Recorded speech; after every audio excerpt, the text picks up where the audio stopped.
মুহূর্তে কাঠমান্ডু থেকে এয়ারপোর্ট থেকে বেরিয়ে গেলাম তামিলের উদ্দেশ্যে।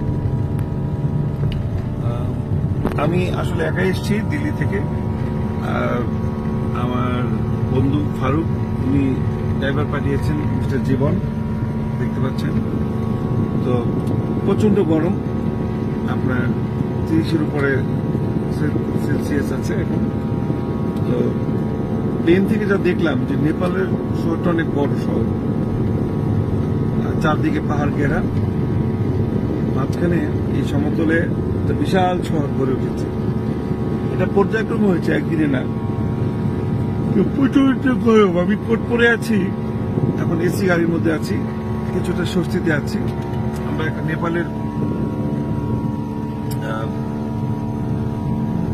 জনবহুল আবাসিক এলাকার ভিতর দিয়ে